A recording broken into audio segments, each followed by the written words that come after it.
Now we're broadcasting, recording, and people are coming in. That's exciting. Wow, they're pouring in. Yep. Well, it's like a slot machine. I see some of my friends. Oh.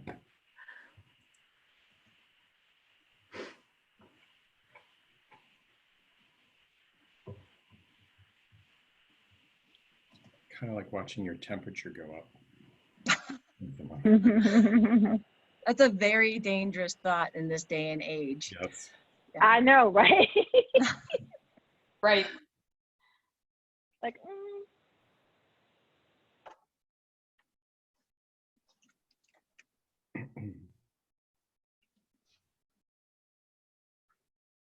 Don't stop training.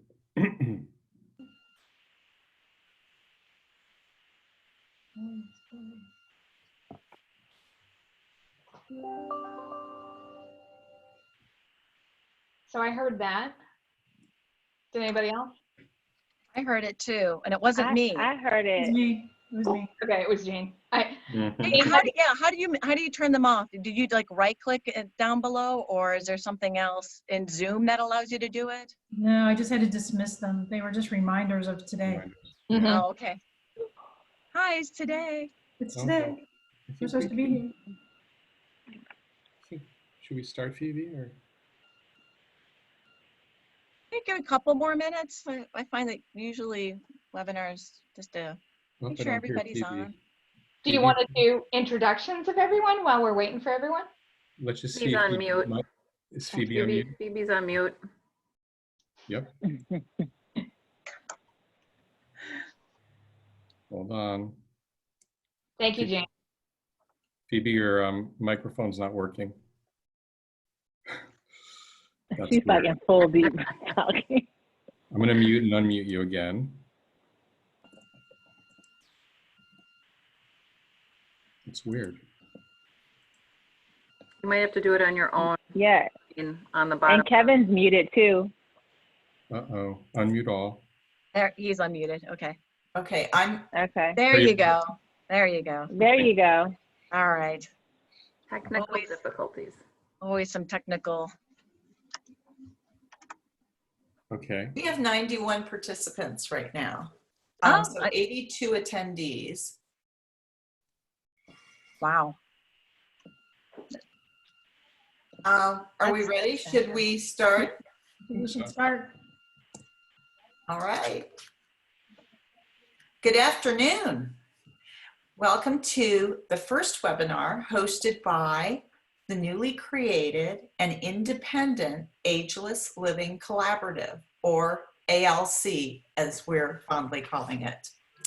We're delighted that you've taken time to join us this afternoon. I know we're waiting for a few more folks who have registered. So at this moment, we'd just like to talk about our passionate and talented and extremely knowledgeable design professionals who are dedicated to creating optimum outcomes for senior living. And I'd like to introduce our collaborative in a moment. I want to wait until a few more folks sign in. This collaborative is kind of out of thin air. Nobody really knew about it. And the reason is that we had this brainchild no more than a few weeks ago, and it's come together very, very quickly. The collaborative or action-focused think tank was developed in part to educate and discuss and delve into solutions for seniors, senior living, and those who age in place and their caregivers. This week, we're going to tackle our first topic, which is isolation. And we have all seen that whether it's in the media and communities that have faced isolation, families who haven't been able to see family members, isolation has been all around us through COVID and continues in the quasi post-COVID time period. So how do we address isolation? How do we do better with this? How do we make people's lives better and improve their ability to communicate? So first I'd like to introduce our panel, and I think that we have reached capacity, so I can do that. First up, David Ashen, President and CEO of Dash Design out of New York. We have Lisa Sinney, founder and president of Mosaic Design from Columbus. You get to wave, Lisa. We have Dale Miller, founder and managing partner of Daring by Design in Boca Raton, Florida. We have Kia Weatherspoon of Determined by Design, and you can all see our nation's capital behind her. Kevin Swanson is coming from Seattle. He's a senior interior designer for Columbia Pacific Advisors. We have Faith Mirabella. Wave, Faith. She's president of Wellesley Design out of Wellesley, Massachusetts. No, out of Haverhill. Oh, well, there you have it. Yeah. A suburb I have never heard of.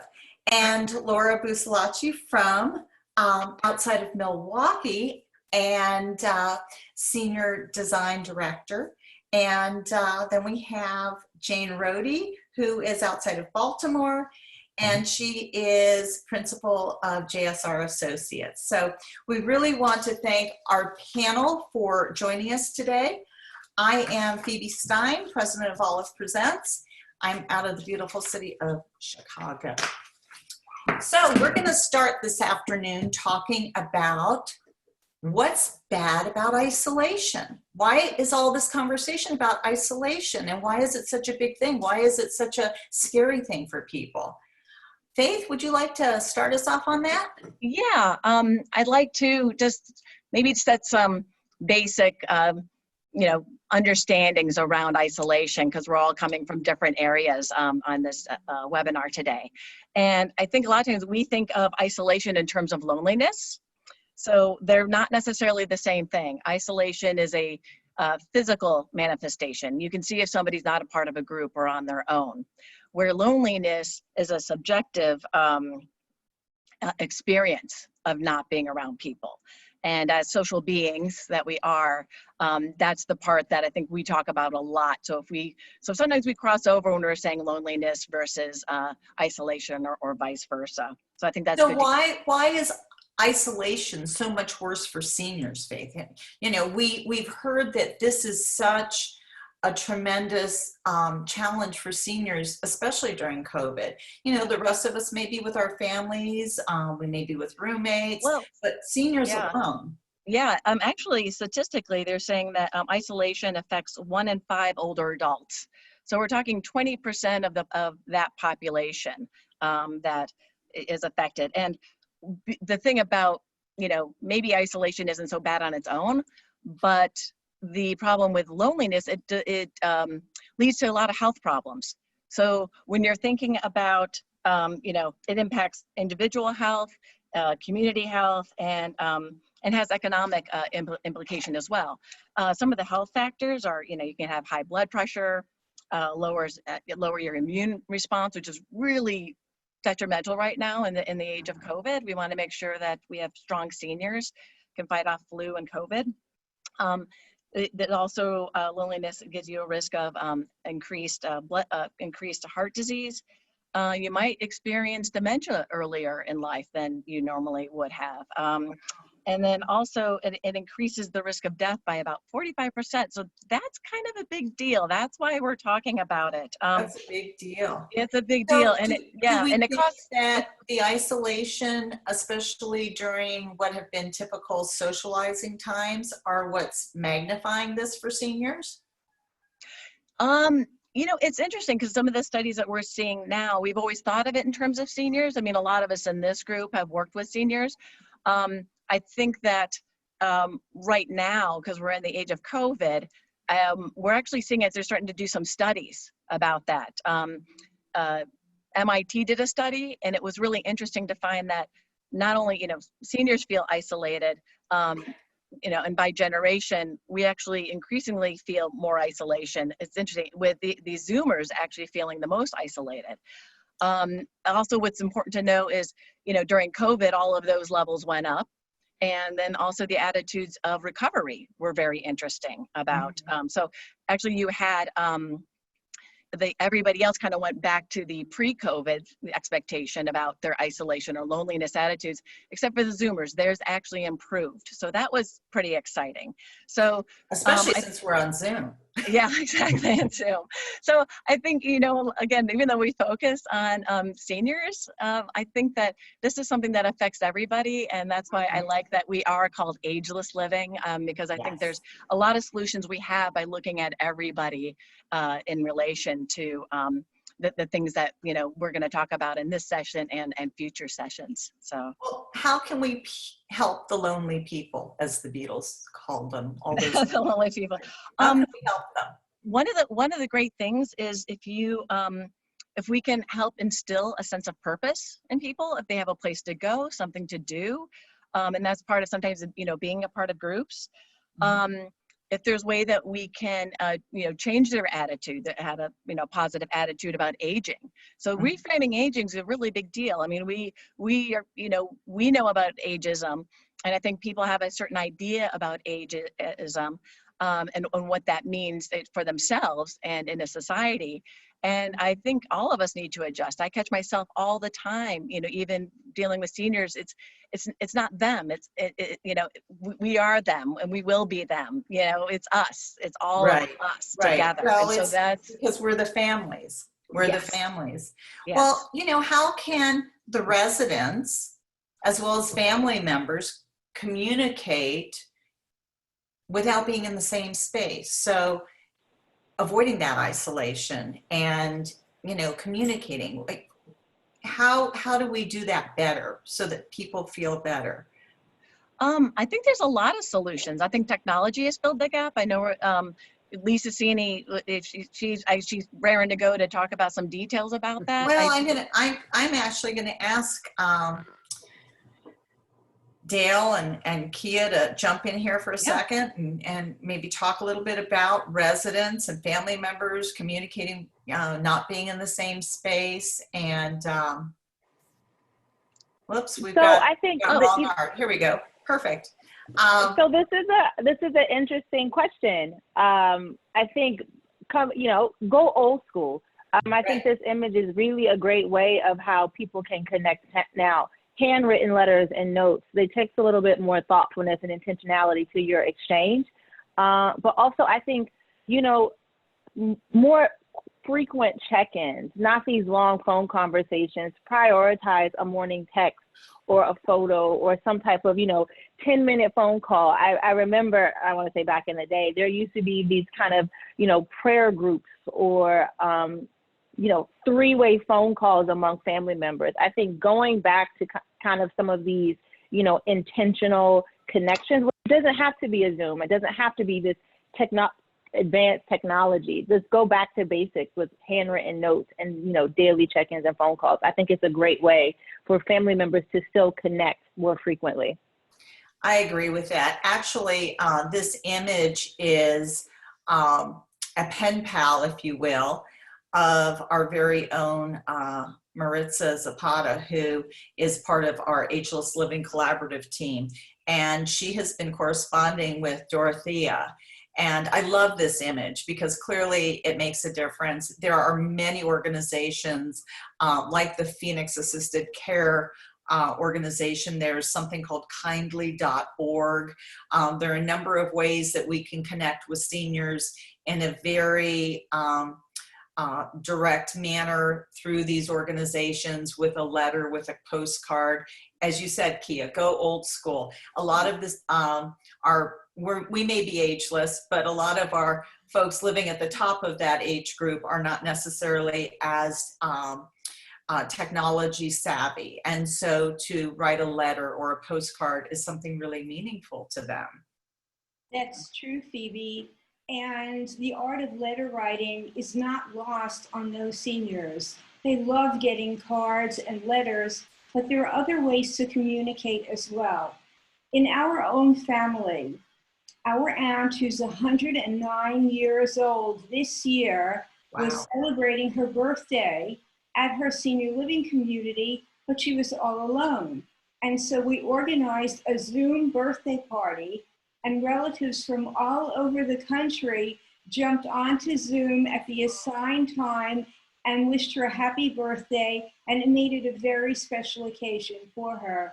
So if we can set aside some time each week or each month or once a year even to be able to Skype or FaceTime or Zoom with other people that we know, especially those that are isolated, I think we can bring smiles to their faces. And there's one other unique thing that is being done in a community here in Florida.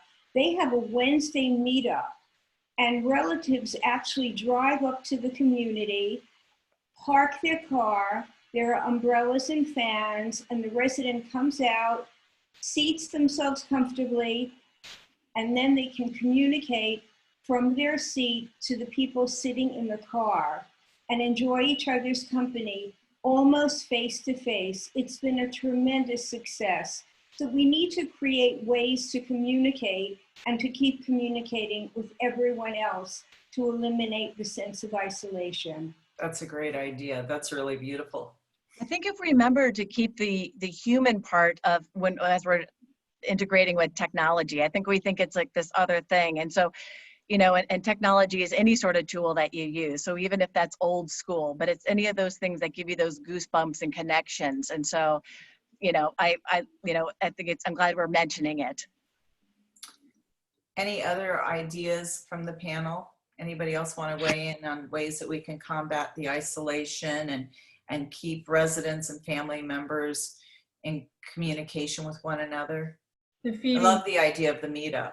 Jane? Yeah, just a personal side of it. So my mom and dad are 78 and 80, and they unfortunately don't, and the new computer doesn't have a camera. Who knew that was possible?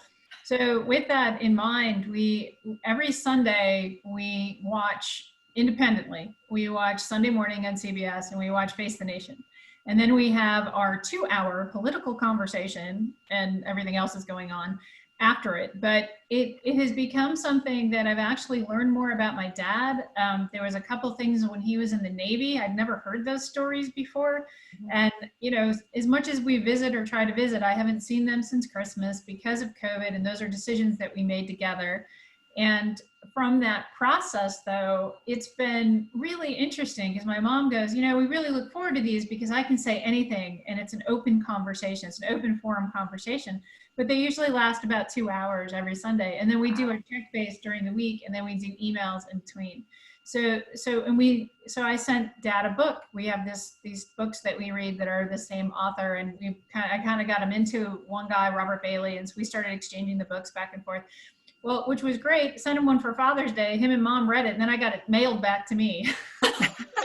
You want to talk old school? There's no Kindle. There's no, you know. That's hilarious. It's all like. And my dad and I do the same thing, except for I just bought him the latest Lee Child because we read those, and he's like, "Oh, I already read it."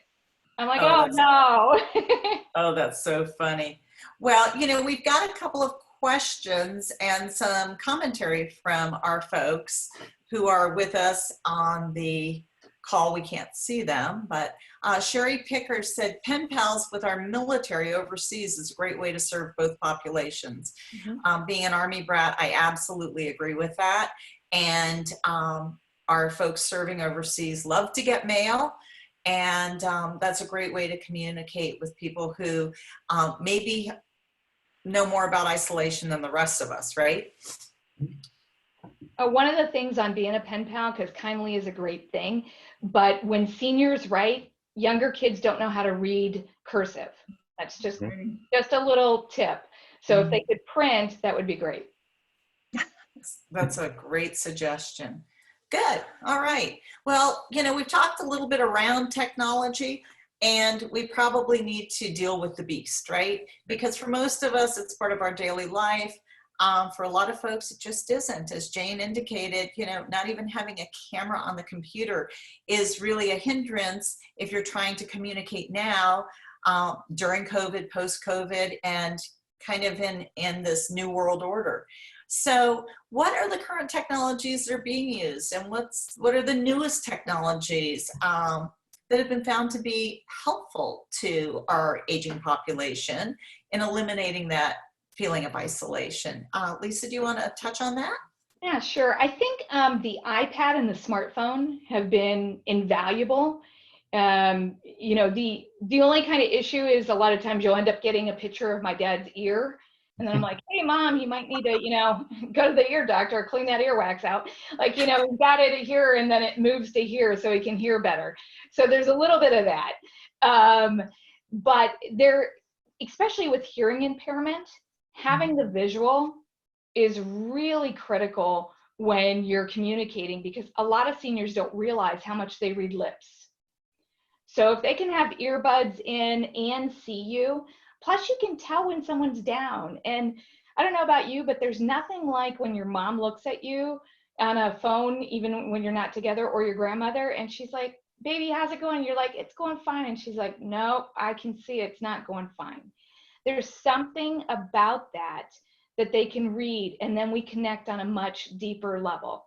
And when they see that, there's purpose to FacePoint. And I think that helps make it important. On the laptops, the tablets, which are super easy to use, phones, some communities have Temi or little robots that drive around. And you can do not only televisits with, your doctor, but you can talk to your family and friends. That's great. That's really and just from a point standpoint, everybody thinks it's FaceTime. So not everyone has an iPhone. So you don't want to create extra difficulty. You want to use something that's kind of agnostic. It might be a WhatsApp, it might be Skype, Zoom, or something on Facebook. But don't assume that everybody has the same thing that you do. I even see it with professionals where someone has an iPad versus a PC, and our Zooms look completely different, and we don't know how to help each other. Right. Well, I have that with my family who are in Florida, and they are not Mac users, as I am. And so we have to communicate through WhatsApp. You have to figure a way that works, right? There was a little bit of prejudice there. I heard it. There was that Mac. I haven't used a PC in a long time. So, there are ways around that. Alexa is a great tool also, because you can actually do calls through Alexa and Loop and some other products that are out there. And I know there's some communities that have actually issued out iPads and pre-programmed iPads, and they might even be like a fancy Kindle, and they've got, a dozen buttons on them. Like, here's the cat of the day. Here's if you want to call your daughter. Here's if you want to, and it's really great. And not only communities where, whether it's nursing home, assisted living, independent living, because it allows staff to be able to check in too. So it's been used by like Home Instead and some of the places it's really helping to bridge that gap where you said that maybe somebody doesn't have something available to them. And I was really happy to see a sample of that the other day. It's really slick. Those are all great ways to connect, and certainly whether it's connecting with family or other neighbors, even within a community, they're more, you might call it entertainment or, a different connection, but there's also that technology for medical. And, Lisa brought up the robot. We have a question from Elliot Schreiber, who asks, what is your view on wearable tech related to biosensors to help remote care for seniors, particularly overnight?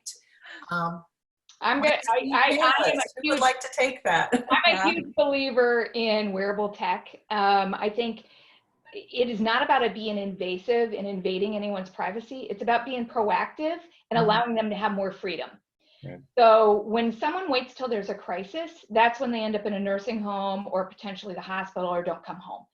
When we're proactive and we can see that mom got up 5 times in the middle of the night, there might be a UTI or her medication might be off or something's wrong. And to be able to handle that before there's a major event allows mom to have a better quality of life. So I think, you weigh it, and I've used technology. I used it with my grandmother and my parents. It also pushes a little bit, I need it. I wear something for my doctor, and sometimes you need to be told to get up out of your chair and move around a bit, especially during this season. Right. And sometimes you wind up with parents who are reticent to use any of that. They don't want a medallion on, they don't want to have an electronic leash. And, so that's a little bit of a battle that we have to have strategies to address as well. Right. Along with a lot of patience. Mhm. In there. Exactly. It's I very think- challenging, very challenging. I think for me, sometimes the technology, I've even learning from technology, and I am not one of our residents, but I want to give a shout out to my mom, who is actually in and listening to this webinar, my biggest fan out there. She figured this out. She's on her iPad, I assume. So I wanted just to kind of, as us getting older, we'll have these technologies, but I think to integrate these into our current residents is super, super important, because this is how I will communicate with my mom more often than not. And now she's on watching this, and I'm kind of impressed she's actually doing this. So That is awesome. Hey, Mom. But you hit the nail on the head, Kevin, is that she had a reason to learn the technology. Right. So my dad's reason is to keep up with the sports scores and ESPN and Ohio State football. There you go. Um, You know, And there are people out there who are playing bridge between them through technology and lots of other games and fun things to do. So it's not just medical, it can be fun for people of all ages. Absolutely. And you can be playing games with your grandchildren or your children or other family members all over the world. Yeah. 100%. There's also an intergenerational component to that too, because one of my colleagues, she opened a new senior center in Wake Forest, and obviously because of COVID, all of a sudden everything flipped. So everything that had been in person, they brought students in. The students helped the rest of the residents and participants to be able to know how to go home and be able to still participate in their exercise class, to do whatever the activity might be. So I think this idea and opportunity to have students be able to do that is a good, it's good for both sides. And it's funny because when we talk about the Zoomers and the Boomers, they do have a lot of things in common. And I think that this is one where it's a reverse mentoring opportunity that we don't often see. And I think that that's a real positive. It was a positive before, but I think now it's become an essential positive instead of just an option. Jane, that is I perfect. agree. Like Well, to learn what someone how they were in World War I or World War II, and to hear that firsthand, I think of how much I enjoy Hamilton, and I would actually learn something if class was taught like that. Like to learn that from someone that was actually fought in those wars, I think would be so beneficial for the students. Yeah, it's a different way of looking at it. It's experiential learning instead of rote. Yeah. Right. How many dates? Architectural history class was not my favorite.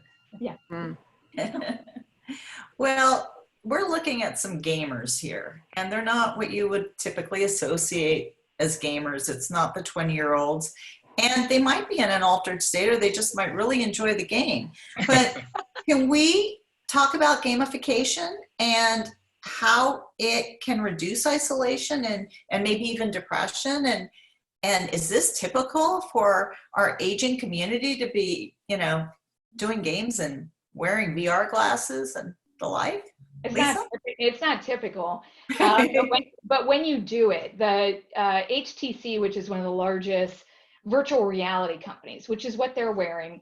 And I was kind of anti-virtual reality because I thought my mom would never want her hair to get messed up. But what the studies show is that when you're in a virtual reality situation, if it's scary, you actually feel scared. And if you're in a happy situation, you actually feel happy, even to the point you're almost as happy with a virtual reality situation as having your family visit. So companies like Rendover, they see a 40% increase in happiness. So right now, you might not have family. There's a lot of people that just don't have family. And so what do? They can do things like this. You can experience Rome or go back to where you grew up. You can do all kinds of wonderful things. It's not about first-person killer video games. And I think that's what we often think. I'd like to just point out optimism, bringing optimism into your life can actually, you can extend it by 7.5 years. So I think that's a pretty good motivator. So, using tools like this. Right. To get happy. I mean, that's So strap on the glasses and go to a vineyard, right? There you are. Exactly right. We have a question on isolation vis-a-vis design. And so everybody here is involved in design. Bertram Schwaderlap, and I hope I haven't made a mess of your name, asked the question, besides the use of technologies that require time and coordination from both, I also see the feeling of isolation through the design of rooms and facilities, small windows, brown trim. What trend are we seeing in making the design creating a better feel? Will COVID start a trend of redesign?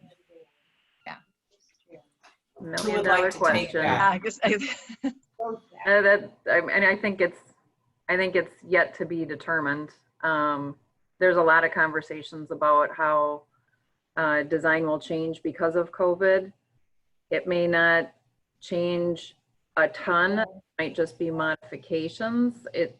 It's still too new, and there's literally tons of conversations.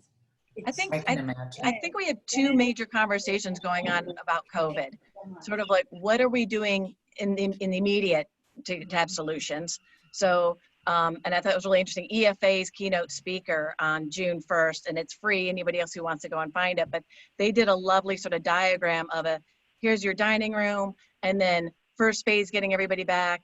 Second phase is, moving things around. This is what you can do if there's shields.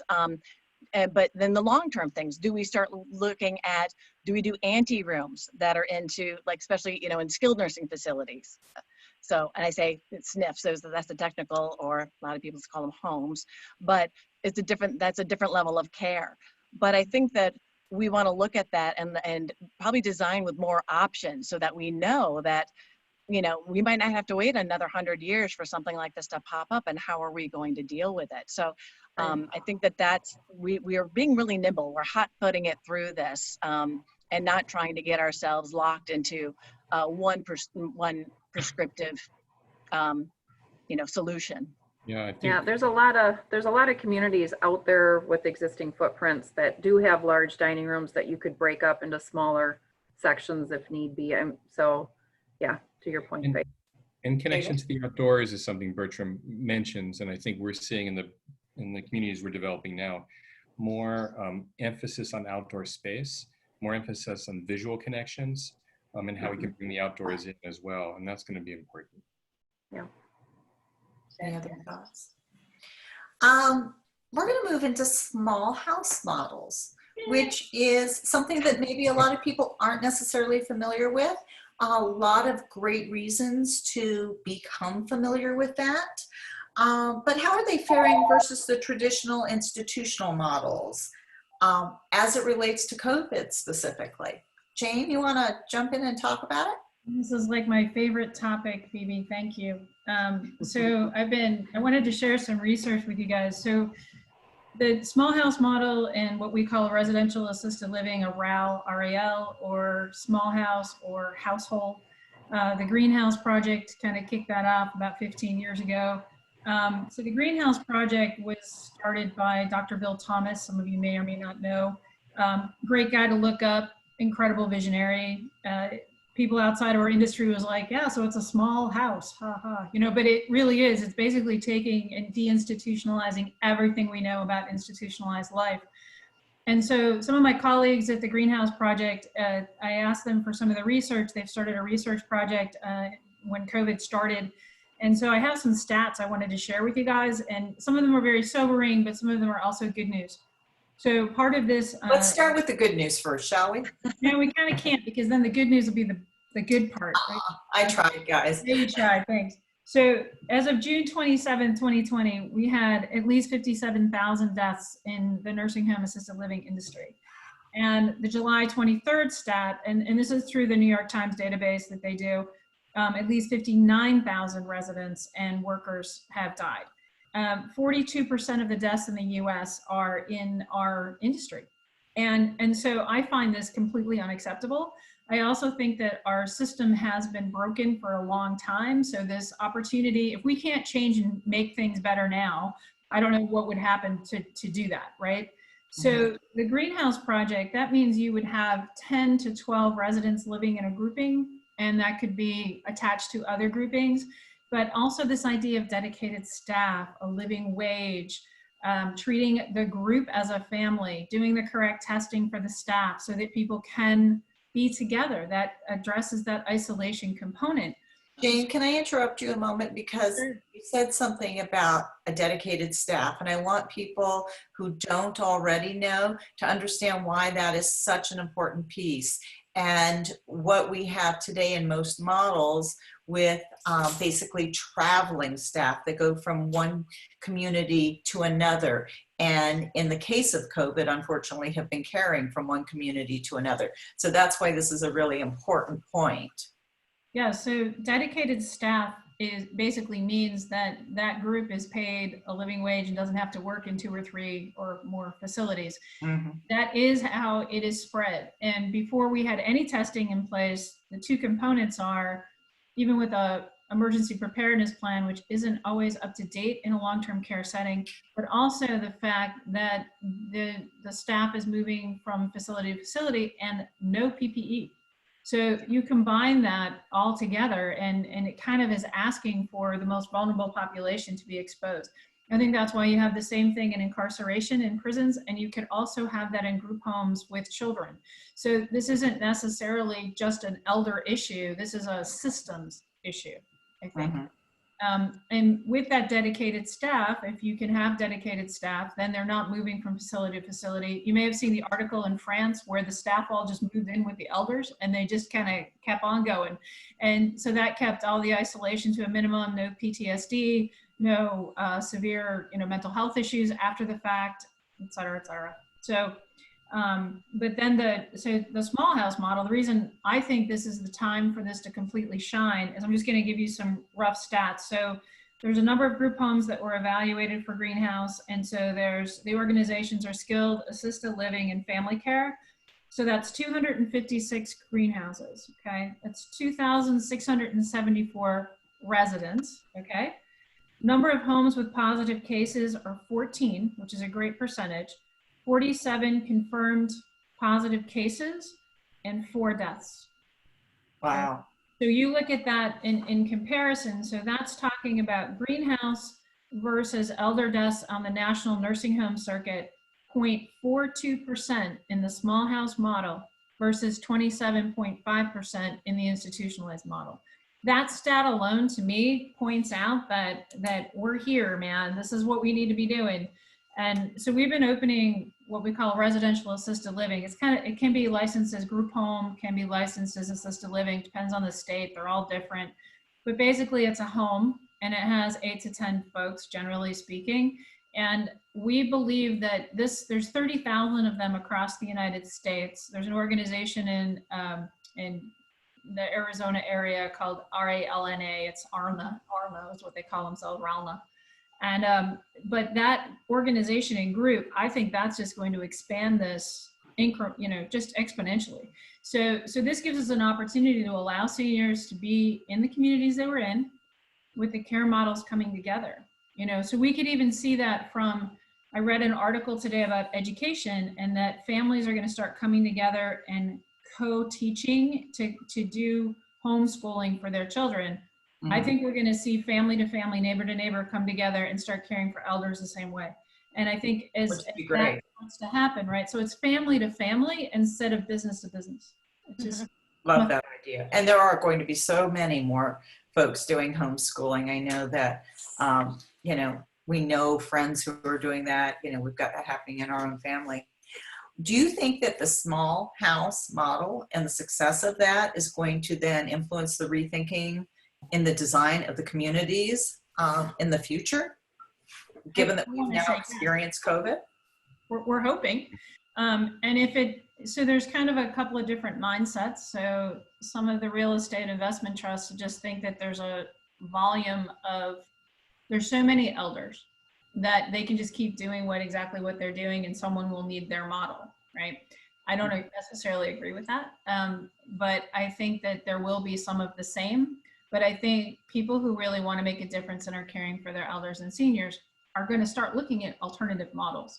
And what does that mean? And how do we keep people healthier in place, whether it's, home healthcare agencies, outpatient rehab that comes to the home, whatever the services are. I think if we can deliver meals through Uber Eats and we can do transportation with Lyft, we certainly can bring whatever service a person needs. So until you get into the higher levels of dementia and end time care, and even a lot of end time care can be taken care of within the home. So I think it's a mindset shift of how we deliver care and service. Hey, Jane. Oh, sorry. David, go ahead. You had a question. No, I was going to say, because I've been thinking about how we take this model, because I'm working on some communities that are 30 years old, that are large communities, and how we start to take this thinking and retrofit these very large communities and start to subdivide them. That's super interesting to me and a challenge. And Kevin, you're going to say. I was just going to ask Jane, so on these smaller projects then, you know, and my background is more of that developer entity, with the staff situation of keeping that staff on, would there be built-in apartments for staff if needed in these smaller projects, or how does that work? That depends. That's a great question. So we have 2 that we're doing that out of 4 right now in Virginia, and one of them happens to have a lower level because of the grade on the site, and it's a residential lot is what they're using. But we'll be able to have one care provider basically lives underneath in terms of that. You don't have to do it that way though. You can still staff, 2-2 and 1, 2-2-2 and 1, depending on, how many residents you have. Right.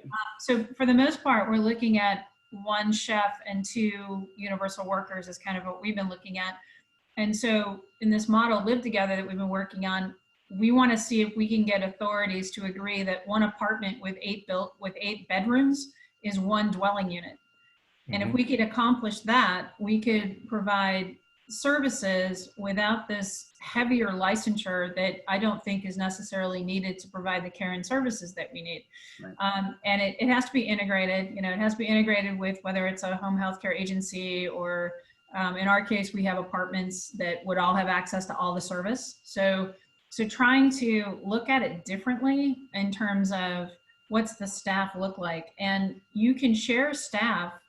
You don't have to, we have a small dedicated unit for assisted living. You can share staff for other populations. There's nothing against it in the regulation that doesn't allow you to do that. So you could have a very small, say 8, 16, maybe 32 at the most residents, but you could share that staffing across other populations to try to make it more affordable. And that was something that it took me a while to figure that out, that people weren't going to penalize me if I wanted to add staff differently. And you don't have to do just 1 home. You can do, like we've done them where there are 8 to 10 residents per house, and it's a house, right. And there's 12 to 20 of those homes around a community center. Right. And that way you share a commercial kitchen and some housekeeping staff and ground staff, but you still have that group home mentality. We've tried to do what David's talking about too. We took a dementia wing, it was 26 residents, and we basically blew up the middle of it. And we were able to create a mini household. And yes, they still had some commercial components, but the difference in the access to daylight, the access to outdoors, and for whatever reason, we have all these windows hidden in old soiled utility rooms. I don't understand why and how those got there. Because they were something else at some point, who knows? Yeah, I mean, I have a question I want to ask from Daniel Collins, who wants to know what is the overall cost impact of converting a community to this new model? I think probably a lot of folks are asking that question. Any feedback? If you're doing renovation work anyway, and now that the CMS regulations are shifting back so that they allow more flexibility, there were some issues there, but that's getting taken care of. So that the cost within it, it's more about reevaluating your operational costs more than the design costs. So if you can look at the operational model, and a lot of it readjusts the middle management group and reassigns them in a sense. So it's not that you have to get rid of staff, but you need everyone to be brought on board as to the care and the model. So then when it doesn't work and when it's too expensive is when you try to operate a small house like it's an institutional model, because you can't and make it affordable. So it's looking at that staff model and rearranging and redoing the staff model. And then once they can see how that can work and then they see the outcomes, then that's how you do the savings part of it. But the actual construction part isn't really that much different. We haven't found in cost. We have overall. another question from Jane Snell Simpson, and she asks, we need more walkable communities. We need the zoning rules to be altered to allow these communities. We need a mixture of all ages in these communities. I think that speaks to something that a few of you are already involved in. Yeah. And shared responsibilities and taking care of each other, coming from a general contracting and remodeling point of view. So Jane's question kind of reminds me of the old, or in the earlier days of senior living, when it was a big community in the West with lots of room and lots of activities. It's changed a lot over the years. It's not, you know, that orientation anymore. So you want to take that on, Jane or Lisa? Actually, I just wanted to speak to that as far as, you know, some of that Our House Greenhouse model is about people taking responsibility and charge within their own environment. So it's not necessarily just staff. You're engaging the residents to take care of each other too.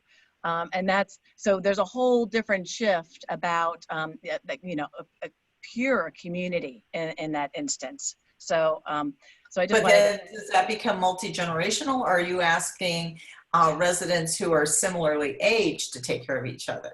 Well, right now the Our House Greenhouse is predominantly, you know, senior, but I think there's some stuff Jane's doing that's really exciting, that where we're starting to talk about not only, you know, multi-generational in one household, but also looking at, when we're talking about costs, offsetting that you can have, you know, we a lot of times have to have affordable housing, and you end up, you know, developers want to plunk something over there, and integrating it into these cottage models so that it's integrated, but you're still taking care of one another and having those services so that you can do that balance and still serve the community. Somebody correct me if I'm wrong. No, I think you're great. I know Lisa and Jane both want to jump in. So to kind of kick it up another notch. So in our case, we've been looking at 55 plus is kind of a dumb thing. 55 plus was created so that people could develop land that normally they wouldn't be able to develop because they were going to use services, right? So it's kind of made up.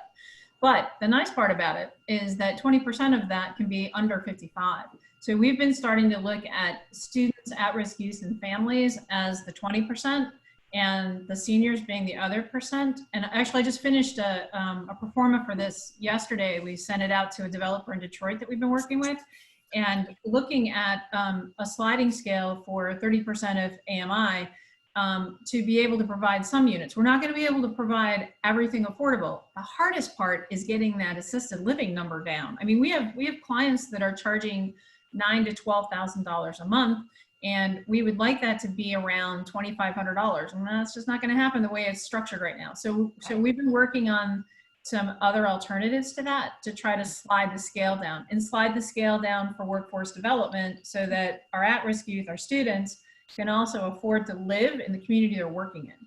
So it's all tied together, and people are like, oh, this is complicated. I'm like, well, you kind of strip out the different pieces and parts. I mean, Faith has seen me go through this, but you kind of look at the different parts and you kind of put them together. It actually can be very systematically evaluated across the board. And so right now they're looking at how to make that all work with debt service and all the other, you know, financial parts of all of that, pieces and parts. But I think that we're looking at the engagement center as not a community center only, but as a means for making money. So if we can do education and training for other community providers, for students, for whoever, and make that an income center, that's how we're going to offset to get the rents down for the few that we can do it for. So well, we sure need to get the rents down, because everybody can't afford $12,000 a month. That's for sure. We have a project up in the northern United States, not the East Coast, but they have a wedding center. So they have a big banquet center. So, you know, you have not only kind of apartments, but you have this community thing where events are coming on, and you'll see residents just kind of like bombing the wedding, like, you know, coming in. And like, you don't know if that's a great uncle or not. Like, you have no idea. But, wedding crashers. Which is like, yeah, they're wedding crashers, which is fantastic. And then, you know, we also have other people that are using college students and saying, hey, we're going to give you a reduced rent, especially music students. Because they're kind of a little bit more, you know, they're not like the party rave all night long.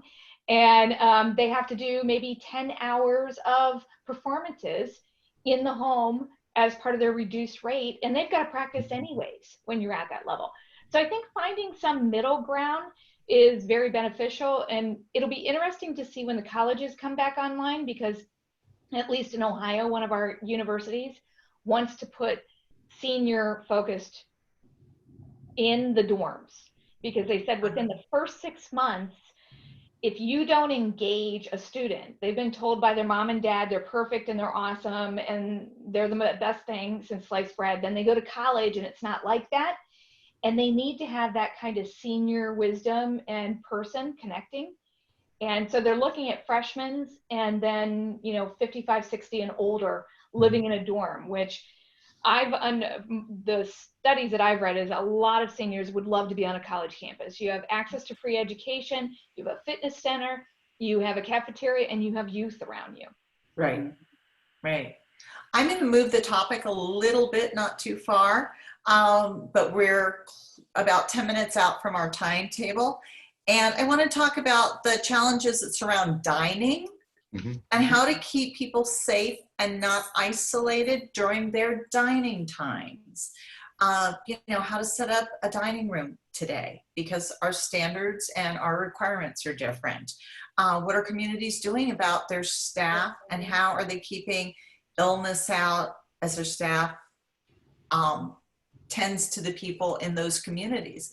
So here we have an image. Kevin, you want to talk about the dining and what's going on here?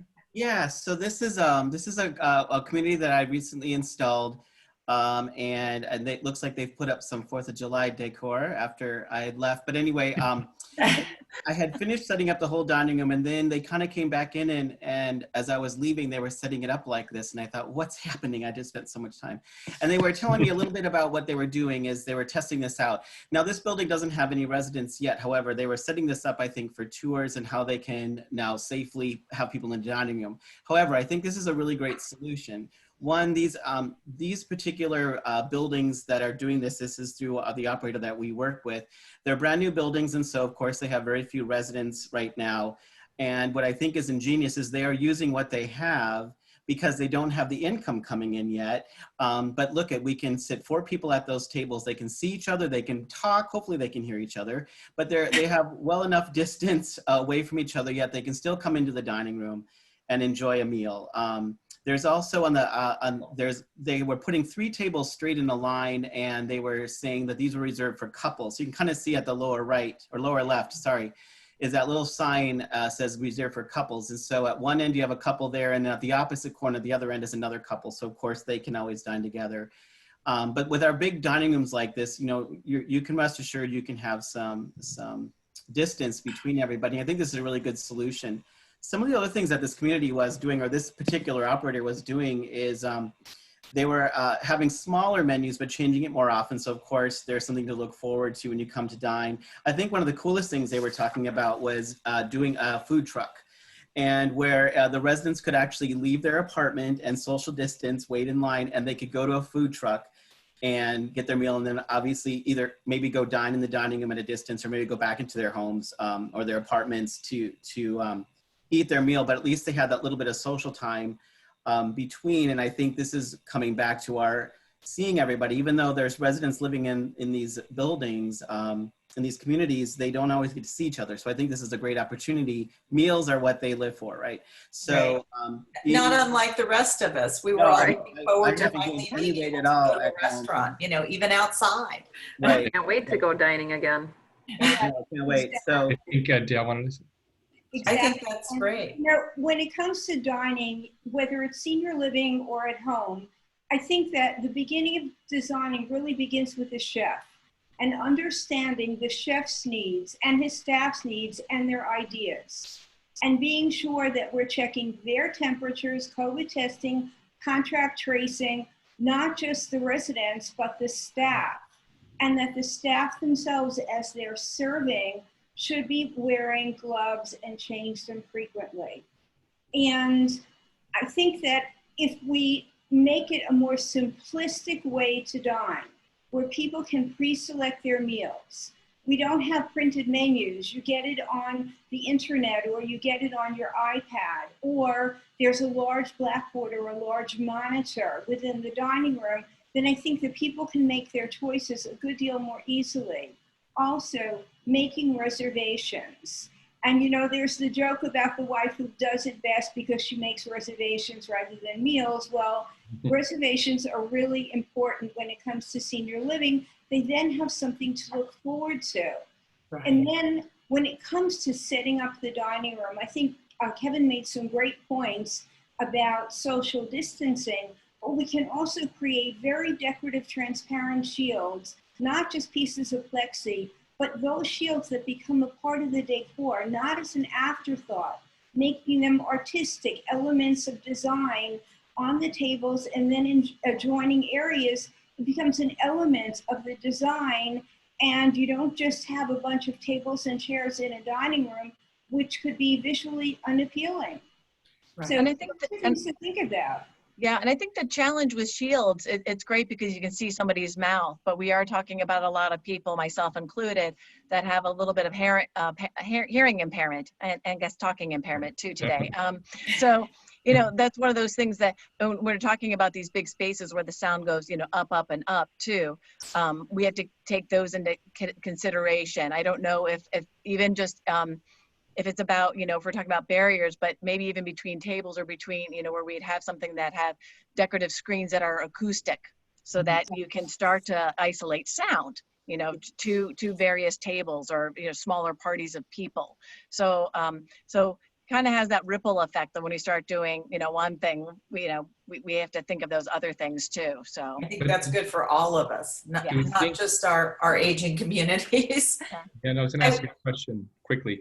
Do we see the end of the large dining room? I mean, do we think that, I mean, I see that we can still have a large kitchen and then start to subdivide the spaces, thinking about grab and go markets. That kind of has happened in the hotel industry to allow more choice and also allow more intimacy. So it helps to buffer the sound issue, but also helps to buffer the issue with spread of, you know, viruses in this case. I think we do. I mean, our new builds that we're designing have multiple venues that are much smaller. And the first thing that you hear is, well, somebody's going to complain because they're going to have to wait. Well, good. When you go out to a restaurant, you have to wait if that's your place, and it's going to force you to try out different locations.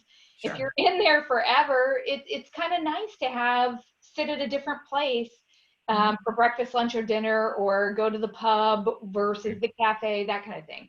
Yeah, I saw your walkthrough. It was great because I saw the pizza oven you were showing when you did the walkthrough. Those little, it was great. If you Yeah, I look like at that idea Garden too. Spot Sorry, Village- Jane. Go ahead. I'm sorry. If you look at Garden Spot Village up in New Holland in Pennsylvania, they've done just that. And it's everything from where you have your cup hanging on the wall kind of thing, like little Rooster Cafe, to this amazing, it's just an amazing, almost Panera, better than Panera experience. But it has all these different segments and stuff. And then they used all the local culture of the Amish culture and everything as part of their decor. And it does exactly what you're talking about. And I think it's super successful if you want to check that out. Cool. I'm sorry, Kevin, go ahead. No, I just kind of said it, but back to that question about how the design could affect this. I think, you know, we have a very large dining space. It's 2 stories tall. We do have some acoustic issues, but we are bringing back booths into our dining rooms, and the booths are not necessarily along a wall, but they're kind of an X. And so social distancing with a 42-inch square table, they're still not far enough across from you, but I think going beyond this and as aesthetics or breaking up these smaller spaces, the booths are going to be a good idea that will break and become more intimate dining spaces, and inevitably will probably help in another situation that we're having now. If we don't fill them all up, at least we have these barriers where I think people will feel more comfortable in these dining spaces. I just think the idea is great to have smaller and more options. I know that's probably a bigger stress on the kitchen itself, but you know, who knows, maybe when we're through all this, the general public can come in and share meals at these restaurants too, so. Yeah. And we're going to let Kevin having had the last word because we're out of time. And I want to make sure that we can just cover a few housekeeping issues, which is number 1, we will have a website soon, and we'll let everybody know when that is up and going. Our webinars will live on the website, as will white papers and all sorts of other information. You can look forward to an upcoming webinar by our panel. and we will continue to tackle issues that are relevant to not only COVID, post-COVID, but also everyday senior community, aging community challenges. And we welcome your input and your feedback. A special thank you to Maritza Zapata, who helped us tremendously. Without her, we wouldn't be here today. And she put a Herculean amount of work into this so that we can all be here with you. Thank you again to everybody who joined us today. I hope you all learned a lot about isolation and how that impacts and can be resolved better for our aging community as well as for ourselves. And thank you again for joining us. I'd like to thank all the panelists, and we'll look forward to seeing everybody back again soon. Thank you, guys. Thank you. Bye. Thank you. Yeah. Bye now. Bye. Bye.